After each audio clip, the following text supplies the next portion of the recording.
warahmatullahi wabarakatuh. Di sini saya Gion dari mahasiswa Universitas Pelita Bangsa dari kelas MA 22P2. Tujuan saya di sini adalah ingin memaparkan sedikit materi mengenai tempat di mana saya bekerja. Dengan adanya video ini, saya sedang membuat tugas UAS untuk mata kuliah teori organisasi. Baik, jadi di sini saya akan menjelaskan analisis organisasi dari PT Printek Perkasa 2 dari perspektif teori organisasi. PT Printek Perkasa 2. Jadi di sini jenis usahanya perusahaan manufaktur komponen elektronik, khususnya karet silikon, plastik, dan sekarang juga kita ada pengiriman ekspor impor. Untuk skalanya sekarang tuh mulai menengah ke atas karena karyawannya mencapai ratusan sampai ribuan. Untuk strukturnya ya fungsional pada umumnya pada bagian produksi, QC, engineering, HR, finance, ya kalangan ya lumayan lah ibaratnya. Jadi kayak kita tuh sekarang udah mulai meningkat ya, baik dari segi produksi maupun dari segi kapasitasnya.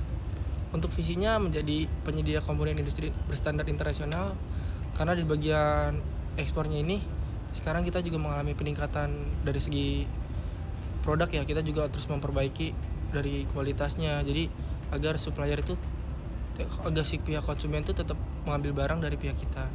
Misi kita tuh menyediakan produk yang berkualitas tinggi dengan menjaga kepuasan klien pada global, meningkatkan efisiensi produk dari SDM. Di sini kita bertujuan dengan menciptakan barang yang berkualitas. Dengan menciptakan barang yang berkualitas dengan tentunya dengan sesuai keinginan konsumen ya. Karena dengan itu juga kita juga harus membuat barang yang bisa harganya tuh bersaing di pasaran. Ya, untuk saat ini juga PT Printek Perkasa 2 tuh sedang ada dalam proses pembuatan printing. Jadi kita tuh juga ada percetakannya gitu. Dan interaksi dalam lingkungan, adaptasi dan tantangan dalam lingkungan itu pasti ada dalam setiap produksi. Baik itu dalam segi harga atau kualitas, itu juga pasti ada. Terbuka terhadap perubahan lingkungan.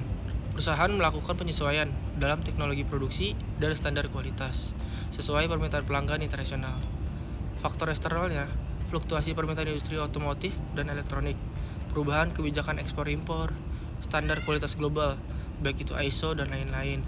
Di sini PT Printek Perkasa juga memegang teguh dalam standar CITIPET atau sistem keamanan yang ada dan sistem undang-undang yang berlaku.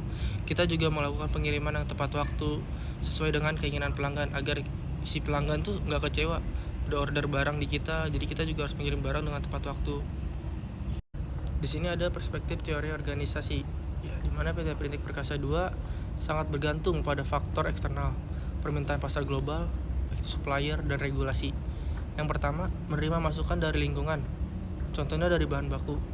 Kita juga mengikuti standar ya, karena dari sini kita membuat bahan baku, membuat produk-produk ini dengan bahan baku yang diminta dari supplier. Jadi kita nggak mungkin dengan supplier yang dengan customer yang minta barang bagus nih, tapi kita membeli bahan bakunya yang kurang bagus. Jadi demi menjaga kualitas kita juga harus mengikuti keinginan si konsumen. Dari segi SDM ya, kita juga kan pasti di setiap perusahaan tuh milih-milih ya, jadi ada proses kualifikasi gitu. Jadi nggak sembarangan bisa masuk, jadi ada tahap-tahapnya untuk bisa ada di titik sana. Yang kedua, melakukan proses transformasi pihak produksi dari logistik terus bahan sampai ke pihak produksi dijalankan secara ininya. Terus juga ada pihak QC nih, jadi disortir dulu mana yang misalkan barangnya reject atau enggak, mana yang bisa memang layak untuk dikirim ke customer. Jadi kita di sini QC ini sangat berperan penting dalam menjaga kualitas produk yang selain dari pihak produksinya tersebut. Yang ketiga, menghasilkan output produk komponen elektronik. Ya, di sini output jadi kita juga harus tetap terjaga. Bagaimanapun kendalanya, sebisa mungkin outputnya ini harus kita tetap jaga agar pengiriman juga bisa tetap tepat waktu. Jadi kita juga tidak mengecewakan customer ini. Jadi si customer bisa tetap percaya sama kita. Dalam struktur organisasi PT Printek Perkasa 2, yang pertama ada CEO atau Plan Manager. Ya, tugas utama seorang CEO itu memimpin dan mengarahkan perusahaan. CEO adalah posisi tertinggi dalam struktur organisasi dan memiliki peran kunci dalam menentukan arah dan keberhasilan sebuah perusahaan. Yang kedua, di bagian produksi. Ya, di bagian produksi ini juga memiliki peran penting ya, bukan berarti produksi tuh nggak punya peran penting, karena dengan adanya CEO tanpa adanya produksi kita tetap tidak bisa jalan. Yang ketiga ada quality control atau QC. Di sini juga QC memiliki peranan penting, karena dari pihak produksi menciptakan barang, ada pihak QC nih yang kontrol. Jadi barang mana yang memang pantas untuk dikirim dan barang mana yang memang perlu diperbaiki atau di rework. Yang keempat ada engineering, untuk memperbaiki misalkan entah ada mesin yang rusak, atau misalkan ada lift yang rusak, atau misalkan ada tembok yang retak atau apa. Jadi saling membantu istilahnya. Jadi untuk memperbaiki yang ada kendala lah. Human research atau HR. Di sini ada bagian HRD ya. Di sini kita juga yang seperti tadi saya ungkapkan, ada kualifikasinya, dan sebelum masuk tentu akan dieliminasi lah istilahnya ya, akan dieliminasi oleh pihak HRD ini. Jadi mana yang memang memenuhi kualifikasi untuk bisa masuk ke PT ini. Yang terakhir ada keuangan atau administrasi, ya finance ya. Di sini juga finance juga memiliki peran penting untuk mengatur keuangan segala macam. Jadi kita gimana beli mana nih bahan baku yang memang harganya sesuai dengan permintaan customer, tapi juga bisa masuk ke dalam budgeting kita. Di sini semuanya juga memiliki peranan penting, karena dengan adanya suatu komponen ini bisa menjadi suatu organisasi atau jadi sebuah perusahaan yang kuat. Di sini PT Printing Perkasa 2 juga memiliki budaya dan kepemimpinan. Yang pertama, budaya, disiplin, ketat pada kualitas dan efisiensi produksi, karena kita juga tetap menjaga kepercayaan pelanggan terhadap kita. Gaya kepemimpinan dominan, kombinasi otoriter dan partisipasi tergantung divisi, yang dimana juga memiliki bagian-bagian terpenting ya. Pengaruh terhadap produktivitas, bagaimana kita tetap menjaga produktivitas agar tetap menciptakan barang tepat waktu, pengiriman juga tetap tidak terganggu. Yang ketiga ada yang keempat, pekerja paham standar akan kualitas. Jadi pihak produksi juga paham nih harus membuat barang seperti apa agar menciptakan barang yang tetap sesuai standarnya, sesuai SOP-nya. Target produksi juga tercapai. Walaupun misalkan ada problem mesin rusak atau misalkan ada gangguan atau gimana, standar target produksinya harus tetap tercapai gimana pun caranya. Yang terakhir ada motivasi tetap dijaga melalui pelatihan dan penghargaan.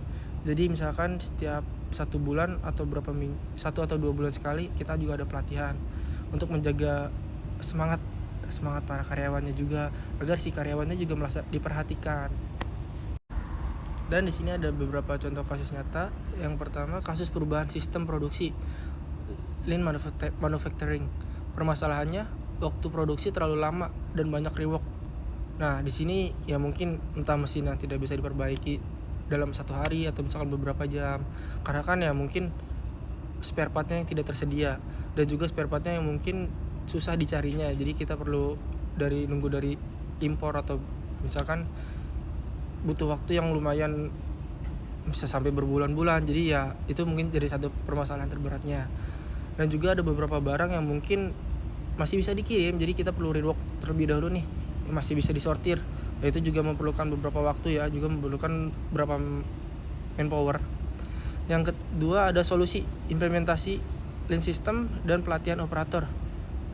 Ya, kita juga memilih misalkan beberapa operator nih untuk mengikuti pelatihan, agar si operator nih bisa menyesuaikan ya antara kualitasnya yang baik dan kualitas yang kurang memadai. Jadi setiap beberapa bulan kita memilih beberapa operator untuk mengikuti pelatihan. Yang ketiga ada hasil.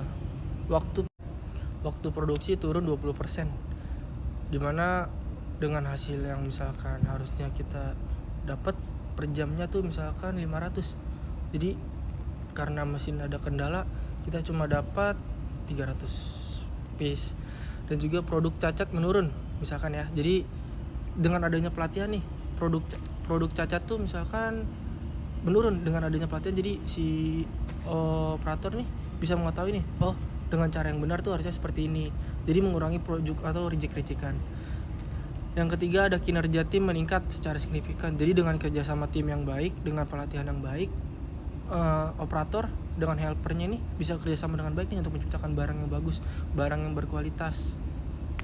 Sekian atas materi yang dapat saya sampaikan. Atas atensinya saya ucapkan terima kasih.